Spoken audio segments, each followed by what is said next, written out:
All right, guys, we are staying at the Horseshoe Bend RV Campground and Boat Ramp. Let me tell you, this place is a hidden gem. It's right on the water, the Ohio River. And we're paying $25 a night, and that's not Passport America either. And at this campground, you can even see deer. Let's go check out the water. Yep. And in case it's not obvious, once you hit the water, the road ends. But from what we understand, the Ohio River was very, very high. Yes, it was just recent and it's starting to recede again. And this is an example of the mud that came up during the flooding. And watch. Holy moly, that's a lot of mud. Yeah, look at my sneakers. Dirty girl. Hey, we have mud fun. This is the Ohio River. And the other side, that's Kentucky, everybody. Hi, Kentucky. It's a state Cheryl and I have not been to yet, but we will be heading there. They have barges that go up and down this river. We have yet to see them, but what we do see is a storm coming this way. All right, let's move it on. Yeah. Here's that storm we were telling you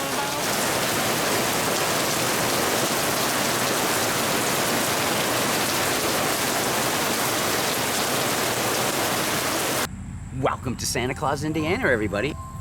Now, Santa Claus has a unique feature about it that not many people know. Check this out from Google Map. Looks like a reindeer. How cool is that, huh? We are here at Kringle's Place, home of the Santa Claus post office that played a role in making Santa Claus what it is today. We will be checking that out, along with other stuff, except for Santa's toys. We were informed by Santa's elves that it is shut down for remodeling. So, sorry guys, can't show you that spot. We are here at Santa Claus Car Care, where you can wash your sleigh. Or your car. I smell peppermint. Must be coming from those candy canes over there. Now in Kringle's Place, Santa's hanging out everywhere. See him over there up against the pole. And check out on top of Santa Claus Christmas store. He's trying to get in through the chimney. Santa, the door's open. Then you have the Visitor Center, which is closed on the weekends. And Santa's ornament shop, where he's sitting over there again next to a present. You think it's for me, hon? Now check out the roof. Remember the Christmas special with Rudolph where he got his big break that year? I wonder if the same storm hit here and knocked all those shingles off. Bringing us down to the post office. The post office opened its doors for the first time in 1856, and no, that's not the original location.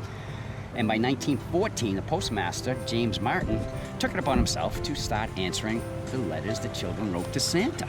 Now, we went in there and talked to him because, well, you know, I spent 30 years at the post office. We went in and talked to the employees in there, and they said that last year they did 25,000 letters to Santa. If you mail something that just says Santa on it, they end up getting it. Welcome to the town hall in Santa Claus, Indiana. And check out the benches around it. They say Santa Claus too.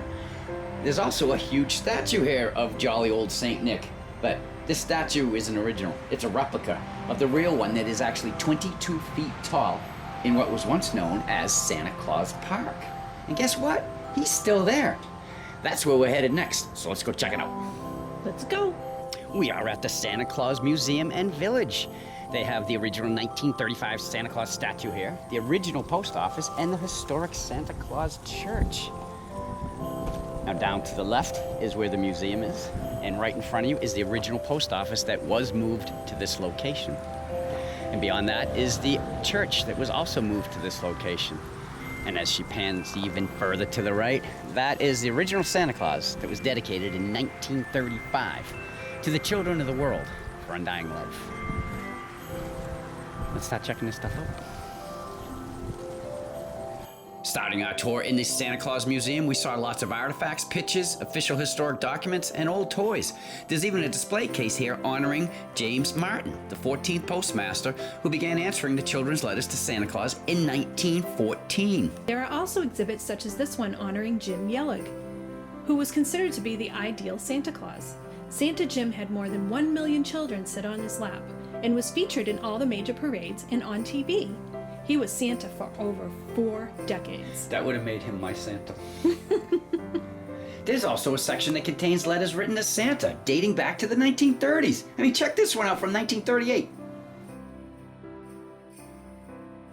We are now at the original post office. You may be wondering, I know we were, how does a town in Indiana get the name Santa Claus to begin with?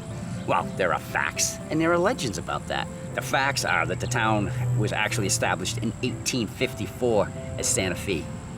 Then in 1865, they tried to establish a post office, but they were told the name Santa Fe was already in existence in Indiana, so they had to come up with another name.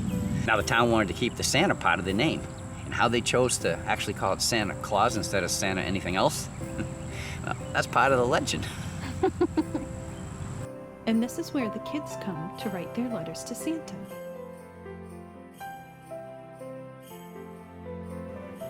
And then they put them in this mailbox to be mailed. Let's move over to the famous 1880s church. Why is it famous? Well, it's where the legend starts about how Santa Claus town got its name. The legend begins stating that the town was first laid out in 1846 without a name. The residents couldn't decide upon a name, so on Christmas Eve, 1852, after Christmas services, with the whole town, including the children, at the church, it was decided there'd be a meeting to finally name the town. Well, as the discussion was going on, the church doors suddenly blew open, and everyone inside could hear sleigh bells off in the distance. The church fell completely silent, except for the children. They all ran to the door saying, "It's Santa Claus! It's Santa Claus! It's Santa Claus!" Now the name stuck, but no one ever found out where the sound of the sleigh bells came from. So ultimately, the children named the town Santa Claus. Yep, according to legend. What you're looking at here is 40 tons of Santa Claus. That's one big Santa. Yeah, it is. This statue stands 22 feet tall and was the centerpiece of Santa Claus Park, which this used to be. And it was all created by Carl Barrett. It's dedicated to the children of the world in memory of an undying love. Now, one time there was also a wishing well here. We did look around for remnants out in the woods, but we couldn't find anything other than some old cable. What you doing, babe? Just looking at the statue reading dedicated to the children of the world and thinking, hey, that's the exact same name as the geocache I just found. So we're gonna do what we do and get back to the video. And this was Milton Harris's contribution to Santa Claus. Santa's Candy Castle, established in 1935. This is the entrance to get in to Santa's Candy Castle. And check it out. Santa is everywhere around here. Nope, we can't forget about Frosty. I don't know how he's handling himself in this 94-degree weather. He's in the shade. And can you guess what's in Santa's castle? What is it? Why, candy, of course. Lots of candy. Now, the castle was part of Milton Harris's vision for a Santa Claus town, which would eventually include a toy village and Santa's workshop also. Everything was going fine until the attack on Pearl Harbor and the start of World War II. But we're not here to discuss the gloom and doom of war. We're here to talk about Santa's Candy Castle. And in 2006, it was reopened. And as you can see, it's full of candy again. And there are still plans to reopen the toy village and Santa's workshop, which means we'll be headed back this way again someday. We also have a shout out going to Kelly and her family who watch our videos on YouTube. Hey guys! Kelly works at Santa's Candy Castle, and she told us about places we should check out, and we intend to do that when we return once again to Santa Claus. Santa's Candy Castle also has a wall that has all the members of the Santa Claus Hall of Fame. Look at all these pictures. And for those of you that didn't know it, Santa Claus, Indiana is also home to the world's first theme park. Oh, cool. It was a retirement project for Ralph Cook, and on August 3rd, 1946, Santa Claus Land opened to the public for the first time.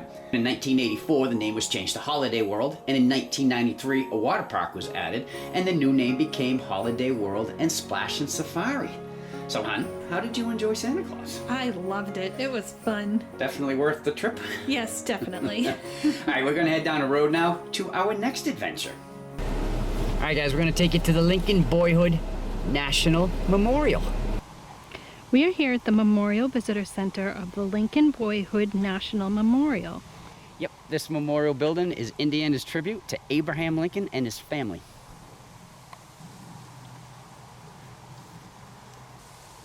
Very nice building. Lincoln in Indiana.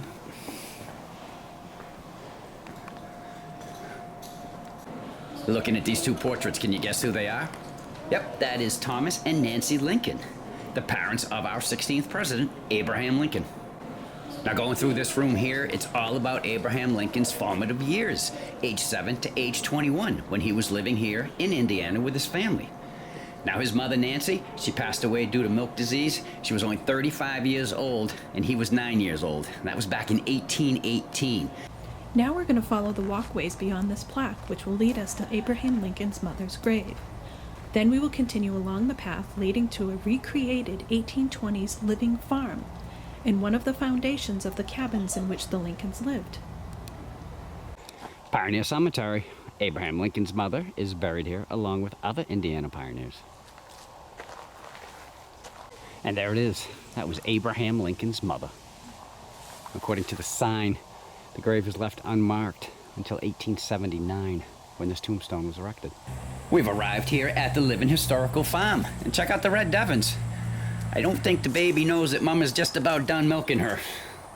Anyway, this whole farm is a recreation of an 1820s farm that would have been similar to what Abraham Lincoln would have lived in during his childhood.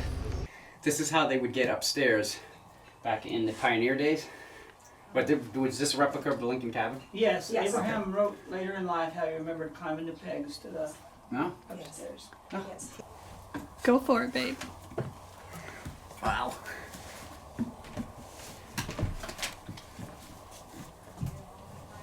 A lot of space up there.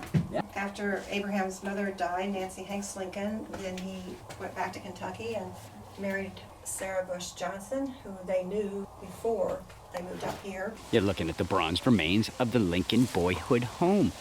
Now, while they were here in Indiana, it's believed that there was at least 3 log cabins that they lived in, each time getting bigger as they made more money. This was the last one. All right, guys, this is going to bring to a close episode 5 of our practice run. Can you believe we got 5 out already? I know, it's amazing. The time is just flying. But that being said, Cheryl and I are having a ball out here. I think we were made to do this. Yeah, it was pretty relaxing. Yeah, we are really relaxed and enjoying ourselves. Yeah, no worries about what's going on in the house. Nope, because it's a much smaller area when you don't worry about it. Anyway, Santa Claus, Indiana was a cool little visit. Yeah, who knew there was all that legend behind how the name Santa Claus, Indiana became? Yeah, and the bonus to that was we had no clue that Abraham Lincoln spent part of his childhood right here in Indiana, and it's just down the street. Yeah, it's right next door. So if you go to Santa Claus, Indiana, be sure to go down and check out Abraham Lincoln's Boyhood National Monument. I think it is a memorial. Yeah, something like that. Something like that. Other than that, we told you at the beginning of this video that we had not seen a barge go down the Ohio River outside here. After 5 days. We've seen many. We've seen many. We got to recognize the sound. Not an irritating sound at all. It's just a low rumble. It's kind of cool. Every time we'd hear one, we'd be like, is that a barge? And we'd take off. As a matter of fact, we were going through all the footage, and the best footage that we have was when Cheryl went out yesterday with Stone the drone and caught 3 of them out on the river at the same time. Check that out. Yeah, we have not seen that many barges all week long. As a matter of fact, the lead barge on the left has, I believe it's 20 barges attached to it. It's like 5 lengthwise and 4 across. The camp host told us that was the largest barge going by that they have ever seen, and they've been doing it for 9 years. Yep. So naturally, it had to be just for me and Cheryl. I mean, because before this trip, we had never seen a freighter till Sioux Lux. That's right. And we'd never seen a barge until this campground right here in Indiana, Horseshoe Bend. We're seeing all kinds of new things. Yeah. So other than that, I guess we will close it here. So if you like this video, we'd appreciate that thumbs up as always. And don't forget, little red box down there in the corner, that is how you subscribe to us. And after you do that, the little bell up here, you click that, you'll be one of the first people notified every time we put up a brand new video. So feel free to share and comment this video. Right down below. That's it. Well, That's okay. all of them. She said that's it. So until we do another video, I'm Chuck. And I'm Cheryl. We'll get gone with us. Bye. Bye.